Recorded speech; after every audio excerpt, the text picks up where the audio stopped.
Shalom Bapak Ibu Saudara yang kasih Tuhan, kita mengucap syukur hari ini kita bisa datang kembali beribadah bersama-sama. Saya mengundang kita semua untuk menyiapkan hati kita, untuk bersama-sama memuji, menyembah Tuhan dan mendengarkan firman-Nya. Hari ini ibadah kita akan dilayani oleh Bapak Titus Kurniawan dengan tema penyertaan Tuhan akan umat-Nya. Selamat beribadah, Tuhan Yesus memberkati. Sidang jemaat yang dikasihi oleh Tuhan, marilah kita bersama-sama berdiri, kita menyiapkan hati dan pikiran kita untuk masuk di dalam ibadah ini. Mari kita bersama-sama masuk dalam doa teduh.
Pertolongan kepada kita adalah di dalam nama Tuhan yang menciptakan langit dan bumi.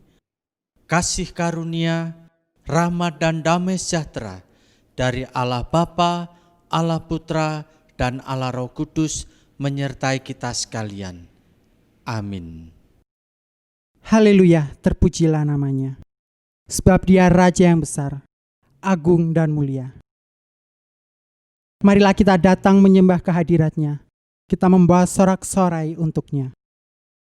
Sebab Dia besar, kasih-Nya melimpah. Tiada kurang dan tiada berubah. Besar setiamu, besar setiamu. Apapun musim pun Mari Bapak Ibu Saudara kita masuk di dalam doa. Ya Tuhan, benar Tuhan, sebab Kau besar, kasih-Mu melimpah di dalam hidup kami.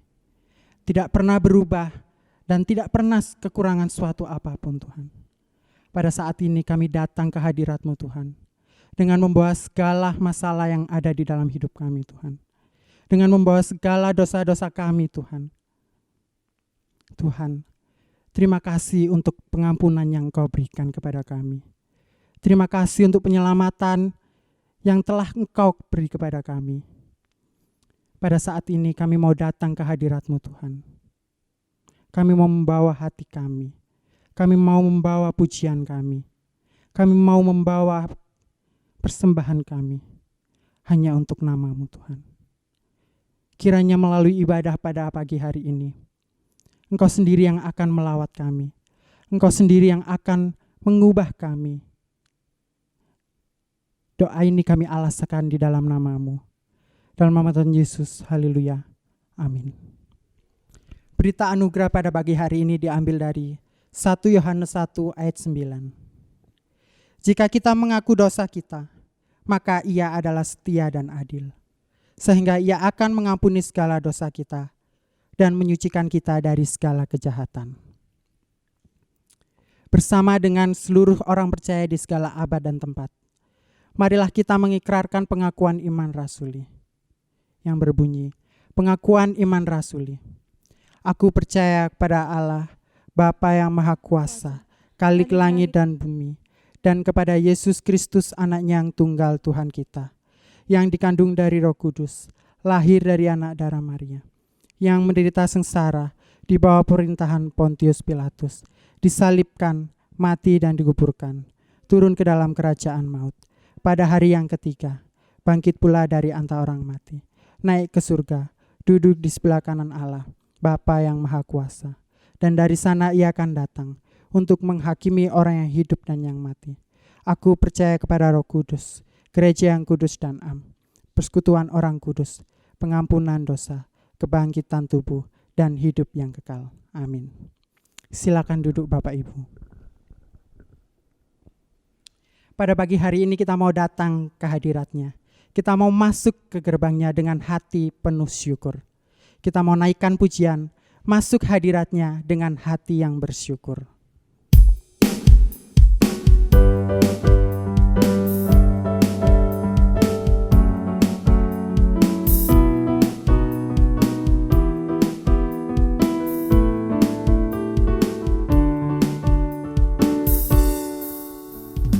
Masuk gerbang-Nya bersyukur dengan penuh pujian, bersuka di hadirat-Nya, nyanyi besar dan agung namanya, puji dia tiuplah sangkakala, musik dan tarian, semua makhluk di bumi di surga, dengan segenap hati naikkan pujian, sebab Tuhan baik, sebab Tuhan baik, sebab Tuhan baik, anugerahnya kekal selamanya. Sebab Tuhan baik, sebab Tuhan baik, sebab Tuhan baik, anugerahnya kekal selamanya. Puji dia tiuplah sangkakala, Puji dia tiuplah sangkakala, musik dan tarian, semua makhluk di bumi di surga, dengan segenap hati naikkan pujian, sebab Tuhan baik, sebab Tuhan baik, sebab Tuhan baik, anugerahnya kekal selamanya. Sebab Tuhan baik, sebab Tuhan baik, sebab Tuhan baik, anugerahnya kekal. kita mau sama katakan, sebab Tuhan baik. Sebab Tuhan baik, sebab Tuhan baik, sebab Tuhan baik, anugerahnya kekal selamanya. Sebab Tuhan baik, sebab Tuhan baik, sebab Tuhan baik, anugerahnya kekal. Sebab Tuhan baik, anugerahnya kekal selamanya.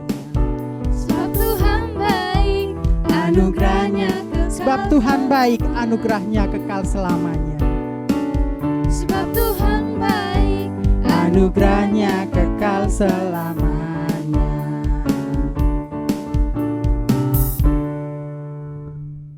Bapak Ibu Saudara yang terkasih, pada saat ini kita mengalami banyak masalah dan tantangan di dunia, terutama di Indonesia. Kita sedang mengalami pandemi COVID-19. Pandemi ini kita tidak tahu kapan berakhirnya, tapi kita harus percaya bahwa tangan Tuhan ajaib melawat segalanya. Tuhan mampu memberikan kita jawaban ketika kita mencari Tuhan, ketika kita berseru kepadanya.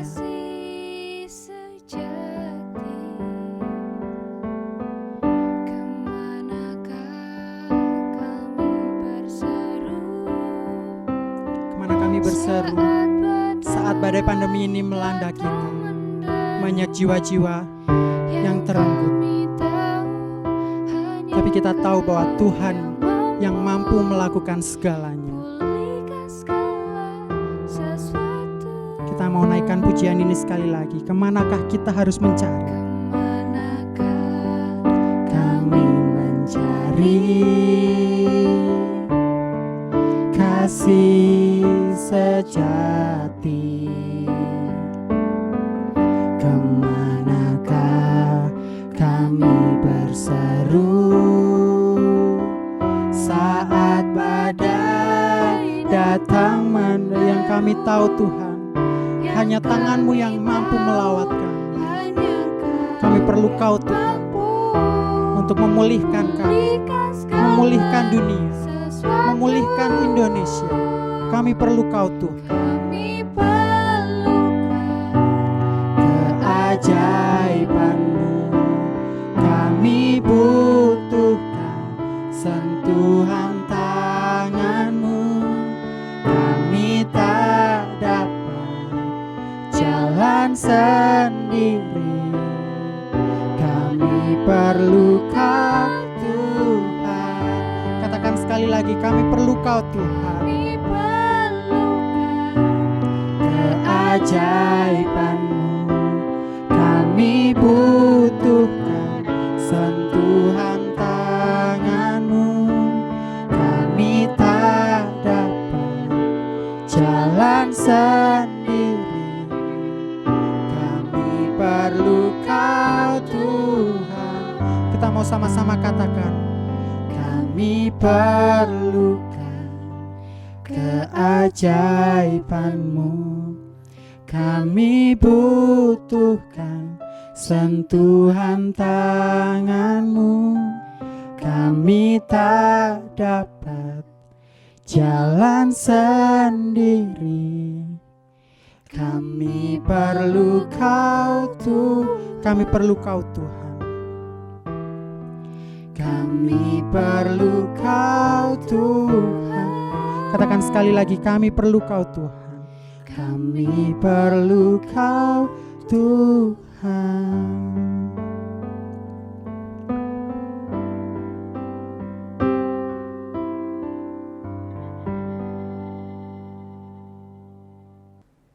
Mari kita bersatu di dalam doa. Bapa dalam surga, kami mengucap syukur. Kembali Tuhan memberi kami kesempatan boleh beribadah kepada Tuhan. Tuhan, seperti pujian yang kami naikkan, kami perlu Engkau di dalam kehidupan kami untuk menuntun, memimpin, menyentuh setiap kami, dan menolong kami di dalam segala persoalan yang boleh kami hadapi. Terlebih dari segalanya ya Tuhan, kami bersyukur bahwa melalui segala hal yang terjadi, kami melihat pertolongan dan penyertaan Tuhan di dalam hidup kami. Biarlah pada kali ini kami boleh bersama-sama kembali merenungkan kebenaran firman Tuhan yang akan memimpin kehidupan kami. Berbicaralah karena setiap kami siap mendengar. Di dalam nama Tuhan Yesus, kami bersyukur dan berdoa. Amin. Shalom Bapak Ibu Saudara. Kita bersyukur jika kali ini kita boleh kembali diberi kesempatan oleh Tuhan, boleh merenungkan kebenaran firman Tuhan. Firman Tuhan kali ini diambil dengan tema penyertaan Tuhan bagi umatnya. Diambil dari perikop firman Tuhan, yaitu dari Keluaran pasalnya yang ke-14, ayatnya yang pertama, sampai dengan ayatnya yang ke-31. Saya tidak akan membaca seluruh bagian dari perikop ini, tapi kita akan membaca bersamaan dengan saya akan menguraikan kebenaran firman Tuhan. Nah, Bapak Ibu Saudara, sejak tanggal 2 Maret 2020, pemerintah akhirnya mengkonfirmasi kasus pertama COVID-19 di Indonesia. Setelah itu, kemudian ada begitu banyak hal yang begitu cepat berubah. Khususnya setelah pemerintah menetapkan PSBB di beberapa daerah. Kita tahu bahwa ini mempengaruhi banyak hal, khususnya di bidang ekonomi. Namun bukannya di bidang ekonomi, ini merembet kepada banyak hal lainnya. Dan bahkan menurut catatan survei, kekerasan di dalam rumah tangga meningkat seiring dengan wabah COVID-19 ini. Belum lagi anak-anak yang harus belajar di rumah. Menambah stres bukan hanya pada anak-anak, tapi justru juga pada orang tua, di mana mereka harus mencari nafkah, di saat yang sama mereka menjadi pengganti bagi guru-guru formal di sekolah. Ini menambahkan tekanan di dalam rumah tangga. Biar kita tahu bahwa hal ini menyebabkan kesulitan-kesulitan, sekalipun dalam tingkatan-tingkatan yang berbeda di dalam setiap keluarga. Namun, saya rasa tidak ada satupun keluarga yang tidak merasakan kesulitan di tengah pandemi yang terjadi. Satu masalah muncul masalah berikutnya mengikuti masalah tersebut. Seperti ada sebuah lelucon yang dikatakan oleh orang ketika orang bertanya, apakah di sini banyak nyamuk? Lalu dijawab, oh tidak, di sini hanya ada satu nyamuk, tapi temannya yang banyak. Bapak saudara, hal ini mungkin lucu, tapi ini memberikan gambaran pada kita tentang masalah hidup yang muncul di dalam kehidupan kita akhir-akhir ini. Satu masalah diikuti dengan masalah yang lainnya, bertubi-tubi mengikuti masalah tersebut. Inilah kondisi kita. Nah, satu kali ada seorang yang hidupnya juga penuh dengan masalah. Lalu dia datang kepada seorang bijak dan dia mulai bertanya, Pak, saya ingin hidup saya ini terlepas dari masalah. Saya ingin hidup tanpa masalah di dunia ini. Lalu orang bijak itu dengan perlahan memberikan wejangan kepada orang yang datang kepadanya. Dia berkata, baik, sekarang kamu pulang, kamu keluar dari rumah saya, lalu kamu pergi menuju rumahmu. Nanti di tengah perjalanan, kamu akan bertemu dengan suatu tempat, di sana banyak pohon Kamboja. Datanglah ke tempat itu, dan di tempat itulah di mana orang berkumpul tanpa masalah. Lalu orang ini pergi pulang ke rumahnya, dan benar saja Bapak Ibu Saudara, di tengah perjalanan dia menjumpai sebuah tempat yang penuh dengan bunga Kamboja. Dan akhirnya dia tahu apa tempat itu. Itu adalah makam. Ya, di sanalah tempat orang yang tanpa masalah. Beda artinya apa? Artinya di sepanjang kehidupan kita, selama kita masih hidup, kita akan bertemu dengan masalah demi masalah. Itu yang akan kita hadapi. Nah, bukan hanya saja bagi orang yang belum percaya masalah itu ada. Bahkan bagi kita, anak-anak Tuhan, kita pun menghadapi banyak masalah. Nah, pertanyaannya Bapak Ibu Saudara, bagaimana kita bisa hidup di tengah segala permasalahan yang silih berganti di dalam kehidupan kita? Bapak Ibu Saudara, firman Tuhan hari ini yang terambil dari Keluaran 14 berkisah tentang perjalanan bangsa Israel keluar dari perbudakan di Mesir. Perbudakan bangsa Israel adalah bagian dari sebuah perjalanan panjang sejak Allah menyatakan janjinya kepada Abraham dan sebelum bangsa Israel masuk ke dalam tanah perjanjian. Biar kita tahu bahwa bangsa Israel sampai di Mesir adalah menjadi satu rangkaian pertolongan Allah bagi bangsa Israel, di mana pada waktu itu bangsa Israel, yaitu Yakub dan anak-anaknya sedang dilanda kelaparan. Tapi dalam penetapan Allah, Allah telah menetapkan Yusuf berada di Mesir. Dia menjadi seorang yang sangat berpengaruh. Sehingga pada waktu itulah datang pertolongan bagi Yakub dan anak-anaknya. Sehingga mereka bisa masuk ke Mesir dan mendapatkan makanan. Mereka tinggal di sana sampai Yakub mati. Bahkan sampai akhirnya Yusuf pun mati. Dan di awal kitab Keluaran kita melihat bahwa raja yang memerintah pada waktu itu tidak lagi mengenal siapa Yusuf. Sementara bangsa Israel telah menjadi begitu sangat banyak di Mesir dan mereka sedang diperbudak oleh bangsa Mesir. Nah, di tengah perbudakan inilah kemudian bangsa Israel berseru kepada Allah dan erangan mereka, seruan minta tolong mereka sampai kepada Allah. Pada perikop yang kita baca ini, dalam Keluaran pasalnya yang ke-14, ada satu peristiwa ketika Allah sudah menulahi bangsa Mesir dan membawa bangsa Israel keluar dari Mesir. Namun pada ayatnya yang keempat, di sana kita melihat, di sana dikatakan, Aku akan mengeraskan hati Fir'aun, sehingga ia mengejar mereka dan terhadap Fir'aun dan seluruh pasukannya, aku akan menyatakan kemuliaanku, sehingga orang Mesir mengetahui bahwa akulah Tuhan. Tulah ke-10 dikira sebagai bagian akhir dari ketika Allah berurusan dengan Fir'aun. Namun ternyata di ayat yang keempat ini, kita melihat belum selesai urusan Allah dengan Fir'aun. Ketika bangsa Israel merasa sudah lega, akhirnya bisa keluar dari Mesir, ternyata mereka diperhadapkan kepada sebuah masalah baru. Apa itu? Terbentang di depan mereka laut Tiberau. Sementara di belakang mereka, Fir'aun bersama pasukannya siap menyergap mereka. Saudara, inilah gambaran juga dalam kehidupan kita.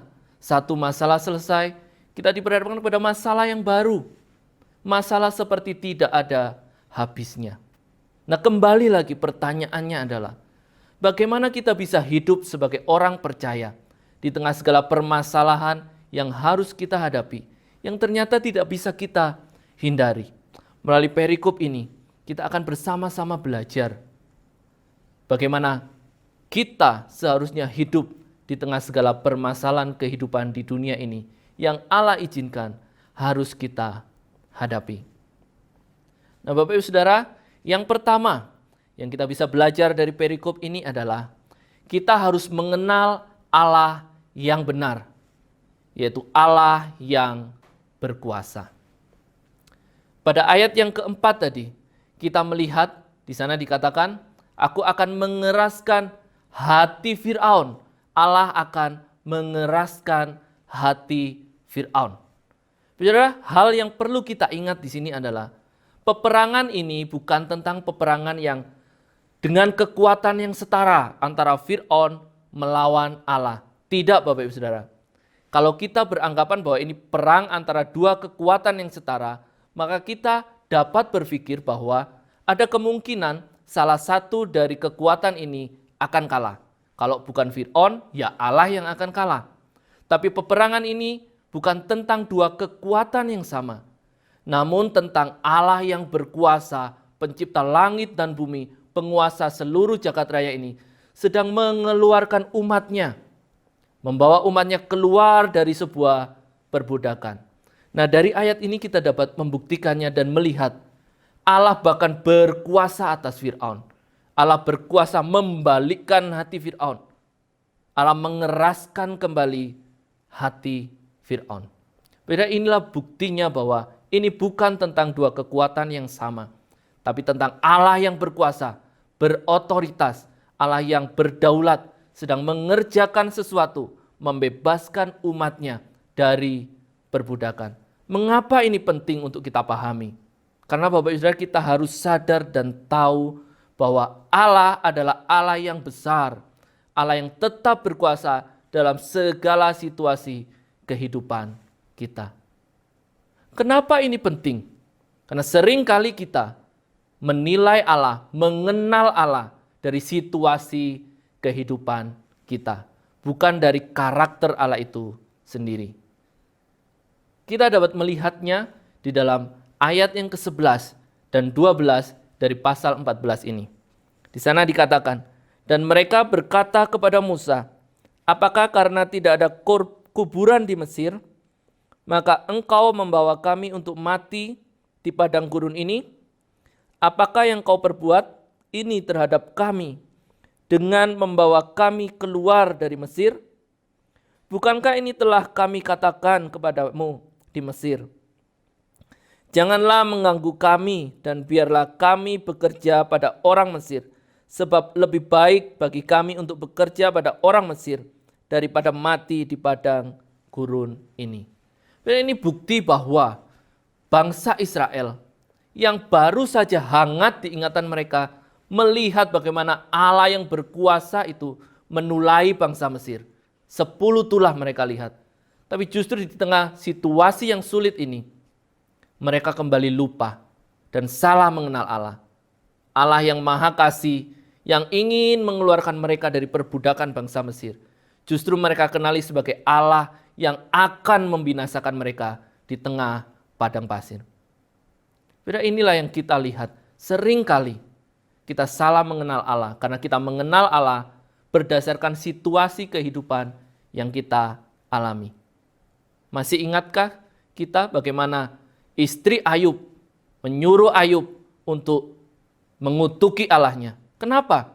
Karena istri Ayub melihat situasi, kondisi Ayub yang begitu menderita. Sehingga melalui penderitaan dan situasi yang terjadi, istri Ayub lupa bagaimana Allah memberkati keluarga mereka dengan begitu limpahnya. Situasi membuat kita salah mengenali Allah.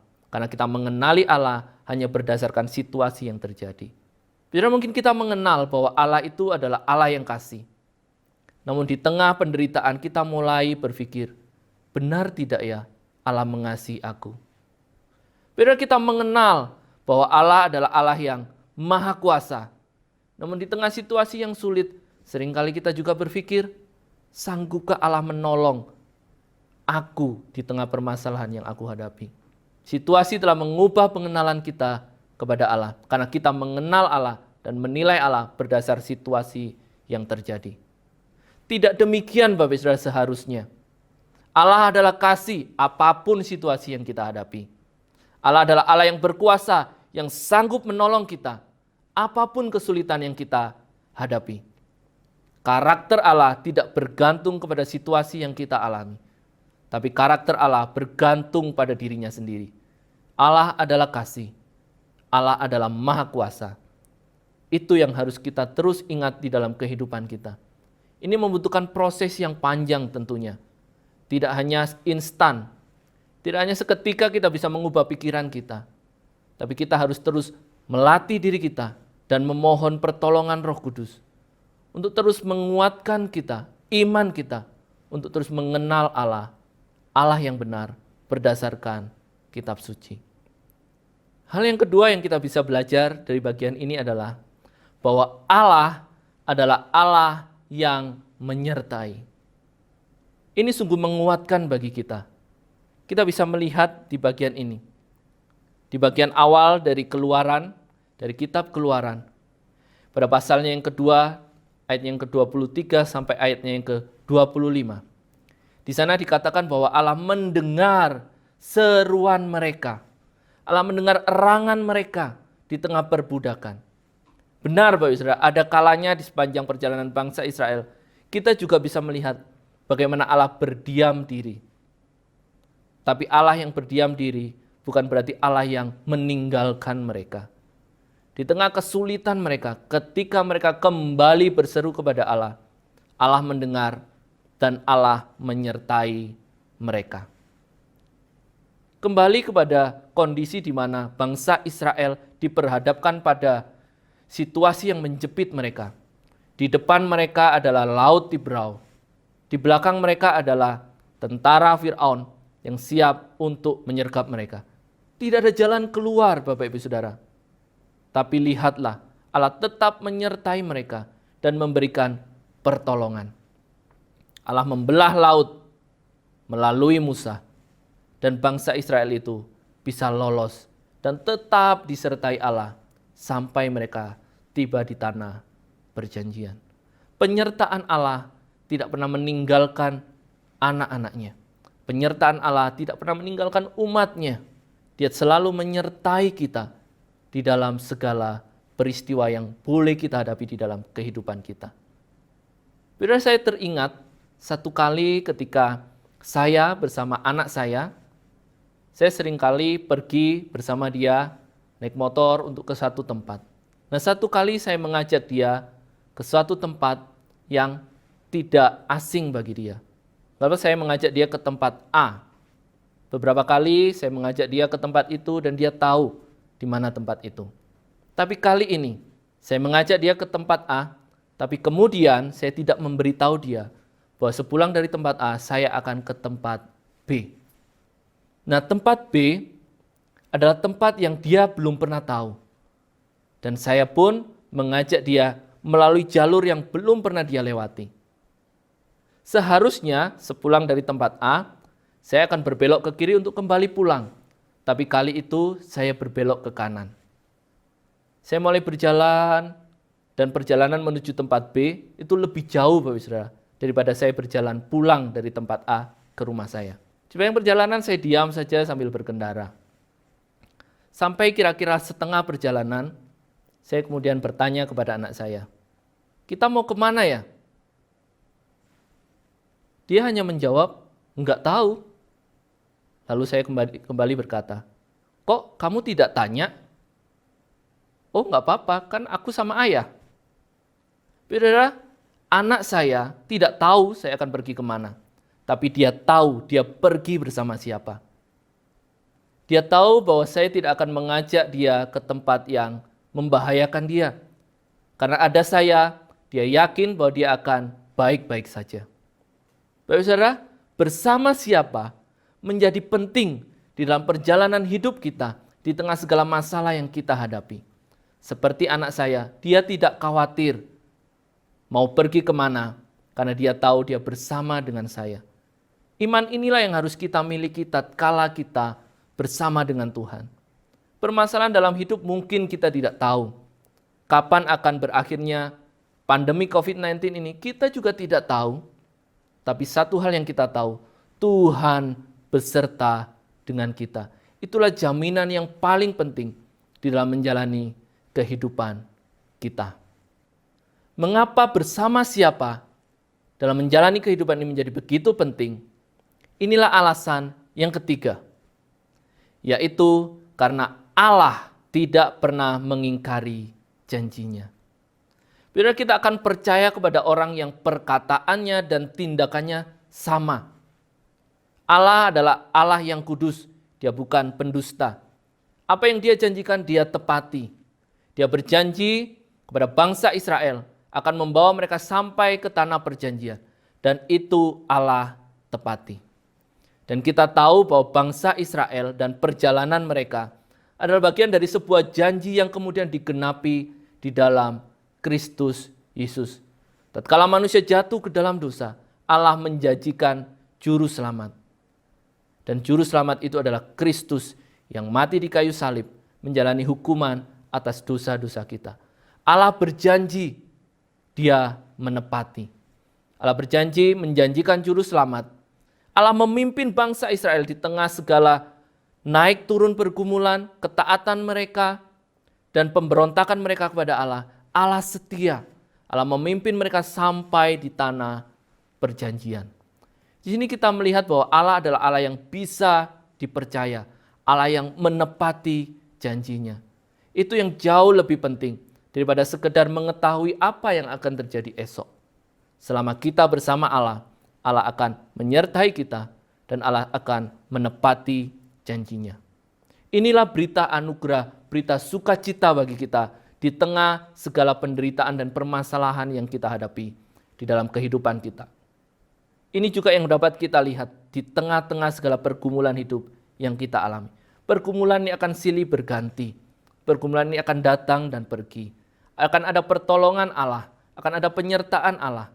Tapi pergumulan itu Allah izinkan tetap hadir di dalam kehidupan kita. Tapi ada satu janji, kelepasan dari Allah yang Allah nyatakan tatkala Kristus berkorban di atas kayu salib. Apa janji itu? Yaitu janji kehidupan kekal. Di mana kita akan bersama-sama dengan Dia. Kita akan menikmati sukacita yang besar, kelepasan yang besar, kemerdekaan yang besar, kekal selama-lamanya. Baik saudara, inilah pengharapan kita di tengah segala penderitaan yang kita hadapi. Kesulitan-kesulitan di dunia ini hanya sementara. Tapi janji sukacita yang besar itu akan kita terima ketika kita bersama-sama dengan Allah di surga.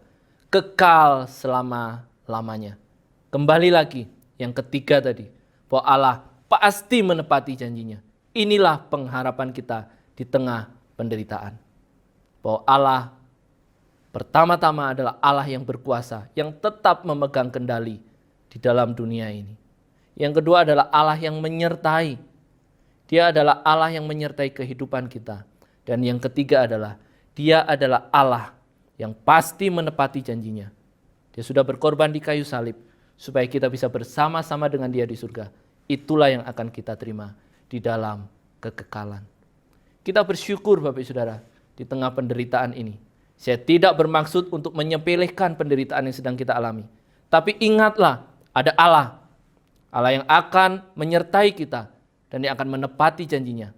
Bahwa kita akan bersama-sama dengan Dia di dalam kesukaan besar di surga nanti. Lalu bagaimana kita melihat penderitaan yang masih kita alami sampai hari ini? Apa makna dari penderitaan ini? Bila di dalam bagian ini di bagian terakhir dari pasal 14 ini.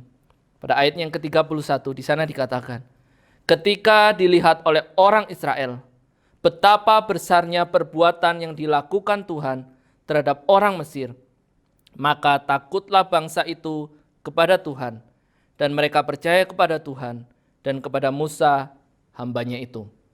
Bila di tengah penderitaan yang kita alami, permasalahan yang kita alami, ada janji penyertaan Allah, dan Allah menyatakan pertolongan di dalam kehidupan kita. Dan pertolongan itu menguatkan iman kita. Sama seperti bangsa Israel ketika melihat Allah menolong mereka. Itu adalah sebuah momen anugerah yang diberikan oleh Allah. Mereka bisa melihat perbuatan Allah. Dan itu menguatkan iman percaya mereka. Ketika kita masih ada di dalam dunia ini dengan segala pergumulan yang kita hadapi, yakinlah bahwa Allah sanggup melakukan pertolongan kepada kita. Dan ketika pertolongan itu datang, itulah kesempatan kita melihat betapa besarnya Tuhan kita. Sehingga kita boleh dikuatkan iman kita dan boleh memuliakan Dia. Lalu bagaimana jika pergumulan kita belum juga berakhir? Yakinlah Allah bersama-sama dengan kita.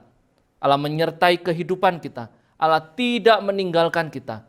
Dan itu menjadi kekuatan kita untuk menghadapi segala kesulitan yang masih harus kita hadapi. Penyertaan Allah menjadi begitu penting dibandingkan dengan apa yang akan terjadi. Kapankah kesulitan ini akan berakhir? Penyertaan Allah adalah hal yang paling kita butuhkan. Mari kita bersuka cita bahwa Allah tidak meninggalkan kita. Biarlah firman Tuhan pada hari ini mengingatkan kita lagi dan boleh menguatkan kita menghadapi segala pergumulan hidup kita. Allah adalah Allah yang tetap memegang kendali. Dia berkuasa, Dia mengasihi kita. Dia tidak meninggalkan kita dan Dia tidak pernah mengingkari janjinya. Amin. Mari kita masuk di dalam doa syafaat. Bapa yang di dalam kerajaan surga, kami bersyukur pada hari ini kami boleh bersama-sama untuk beribadah lagi kepada Tuhan.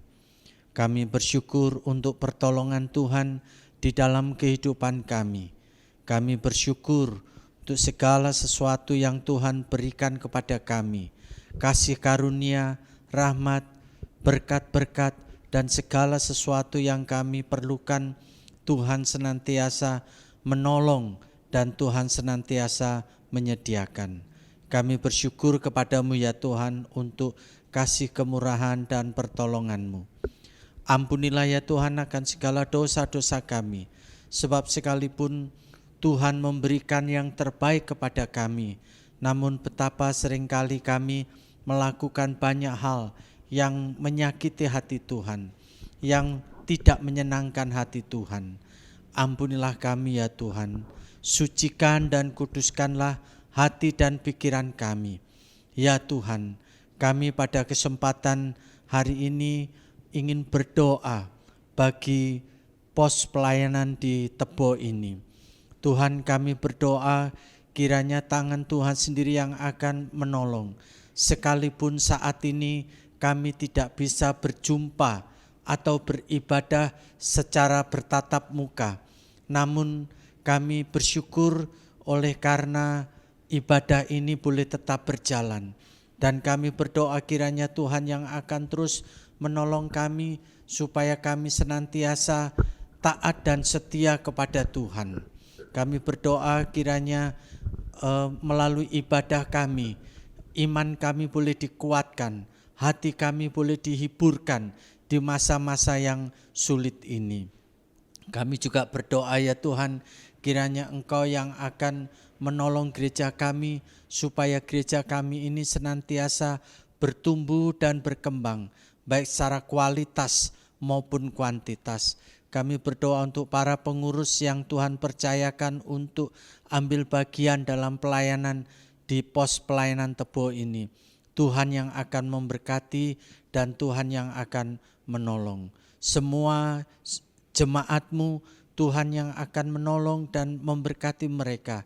Di masa-masa sulit ini, biarlah mereka senantiasa ada di dalam kasih kemurahan dan pemeliharaan Tuhan. mereka boleh tetap merasakan sukacita di dalam Tuhan. Kami berdoa ya Tuhan untuk bangsa kami yang sampai saat ini masih harus terus berjuang melawan wabah virus corona ini. Tuhan, kiranya Engkau memberikan hikmat, Tuhan yang akan menolong para pemimpin-pemimpin bangsa kami, orang-orang yang Tuhan percayakan untuk mengurus atau mereka berada di garis depan untuk menangani wabah corona ini.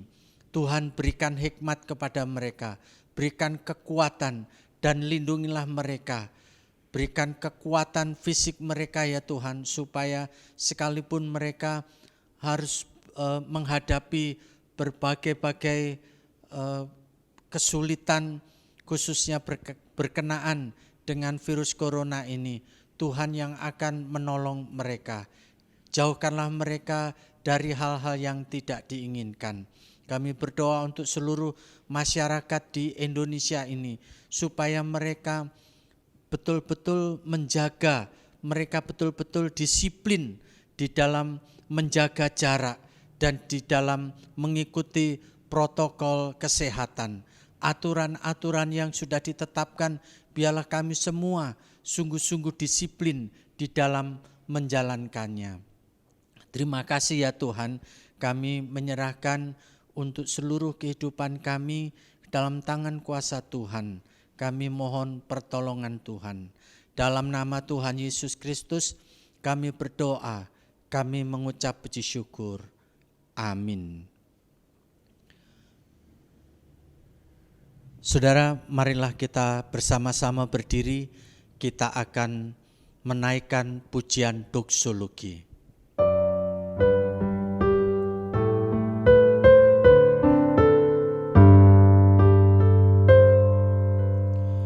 Puji Allah Bapa Putra, puji Allah Roh Kudus, ketiganya yang esa, pohon zaman sumber berkat. Amin.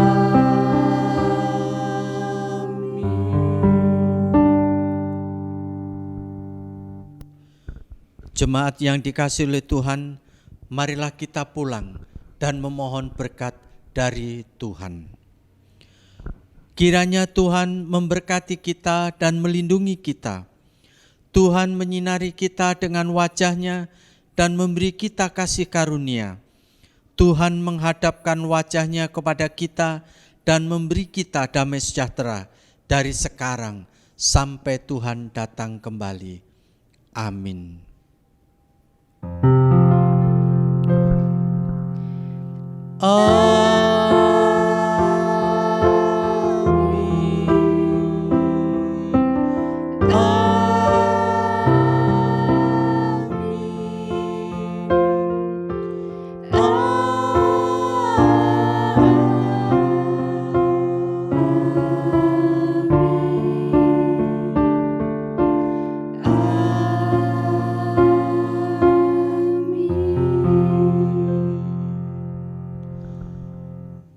Silakan duduk, doa teduh, kebaktian selesai, dan Tuhan memberkati kita sekalian.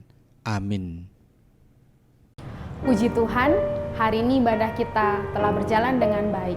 Saya mengundang kita semua untuk kembali mengikuti ibadah secara live streaming pada hari Minggu tanggal 2 Agustus 2020. Tuhan Yesus memberkati.